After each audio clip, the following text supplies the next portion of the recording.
एक जंगल में एक शेर का परिवार रहता था। परिवार में शेर, शेरनी और उनका बच्चा था। पूरा परिवार बड़े आराम से जंगल में रहता था और जंगल में राज करता था।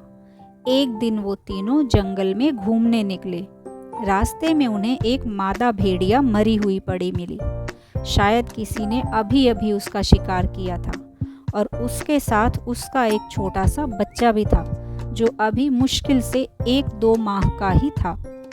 बच्चा अपनी मरी हुई माँ का दूध पी रहा था। ये दृश्य देखकर शेरनी को उस भेड़िए के बच्चे पर बहुत दया आई और शेर से बोली कि ये बच्चा इतना छोटा है और इसकी माँ भी मर चुकी है। ये इस जंगल में कैसे बच पाएगा? कोई ना कोई शिकारी इसे मार देगा या फिर ये खुद भूख से ही मर जाएगा। अगर आप बुरा ना माने तो क्या हम इस बच्चे को साथ ले जा सकते हैं? ये सुनकर शेर थोड़ा उलझन में पड़ गया और बोला कि हम शेर हैं और ये भेड़िया, इसे हम कैसे साथ ले जा सकते हैं? शेर का जवाब सुनकर शेरनी बोली, आप तो जंगल के राजा हैं, आपका काम प्रजा की देखभाल करना है और फिर ये तो मासूम सा बच्चा है। एक काम करते हैं, अभी इसे साथ ले चलते हैं, जब ये थोड़ा बड़ा हो जाएगा तो ये खुद ही अपने झुंड में चला जाएगा।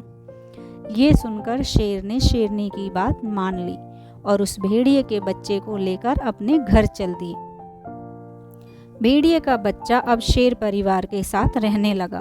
वो शेर के बच्चे के साथ खेलता और शेर शेरनी भी उसे अपने बच्चे के जैसे प्यार करने लगे थे।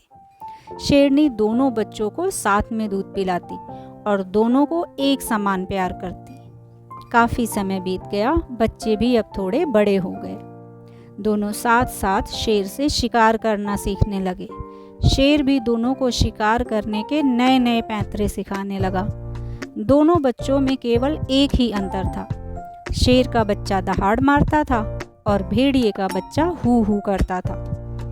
जब बच्चे और भी बड़े हो गए तो एक दिन शेर ने शेरनी से कहा कि चलो अब इस बच्चे को भेड़िए के झुंड में छोड़ आते हैं, अब ये बड़ा हो गया है। लेकिन शेरनी को अब बच्चे से बहुत प्यार हो गया था। वो उसे अपने बच्चे की तरह प्यार करने लगी थी। शेरनी ने शेर की बातों से असहमति जताते हुए कहा, नहीं, अब ये हमारा ही बेटा है, अब ये हमारे साथ ही रहेगा। शेर ने भी शेरनी की बात को मान लिया। काफ़ी समय गुजर गया। पूरा परिवार बड़े आराम से अपना समय बिता रहा था। एक दिन चारों जंगल में घूमने निकले। वहाँ रास्ते में किसी शिकारी ने जाल बिछा रखा था। किसी को वो जाल दिखा नहीं और चारों उस जाल में फंस गए। चारों ने खूब कोशिश की निकलने की, लेकिन कामयाब नहीं हो पाए।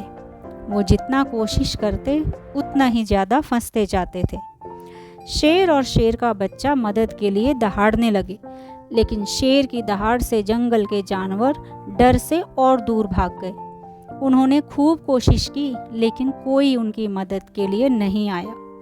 फिर भेड़िए ने कहा, पिताजी, मैं कोशिश करता हूँ, शायद कोई मदद मिल जाए। शेर ने सोचा कि जब मेरी दहाड़ जानवरों तक नहीं पहुँची तो इसकी आवाज़ कैसे पहुँचेगी। लेकिन डूबते हुए को तिनके का सहारा भी बहुत होता है, तो शेर ने हाँ कर दी। अब भेड़िए ने बहुत तेज हू हू करना शुरू कर दिया।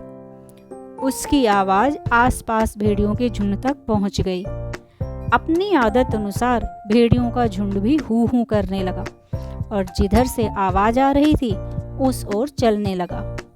वहां पहुंचकर झुंड ने देखा कि जाल में शेर, शेरनी, उनका बच्चा और एक भेड़िया फंसा हुआ है। झुंड को पहले तो बहुत आश्चर्य हुआ कि ये भेड़िए का बच्चा शेर परिवार के साथ कैसे फंसा हुआ है। जब बच्चे ने अपनी कहानी सुनाई तो भेड़ियों के झुंड ने शेर का धन्यवाद किया और सब ने मिलकर उस जाल को काट दिया। अब वो चारों जाल से मुक्त हो गए। अब जब झुंड जाने लगा तो शेर ने भेड़िए के बच्चे से पूछा कि तुम किसके साथ जाना चाहोगे? तो बच्चे ने जवाब दिया, आपने मुझे बचाया, मुझे पाला पोसा, लेकिन मेरी असली जगह इन्हीं लोगों के साथ है, इसलिए अगर आपकी आज्ञा हो तो क्या मैं झुंड के साथ जा सकता हूँ? ये सुनकर शेर ने जवाब दिया कि अब तुम बड़े हो गए हो, अपना फैसला ले सकते हो। शेरनी ने भी भीगी आंखों से बच्चे से कहा कि तुम खुशी से अपने झुंड के साथ जाओ, लेकिन अगर कभी भी तुम्हें हमारी ज़रूरत पड़े तो हमें एक आवाज़ दे देना, हम आ जाएंगे। ऐसा बोलकर शेर शेरनी ने भेड़िए के बच्चे को वहाँ से विदा किया और खुद अपनी गुफा की तरफ चल पड़े। सच है, हमारे कर्मों के फल हमें ज़रूर मिलते हैं। अगर हम अच्छे कर्म करते हैं तो उसका परिणाम आज नहीं तो कल हमारे सामने ज़रूर आएगा। यही शेर शेरनी के साथ हुआ।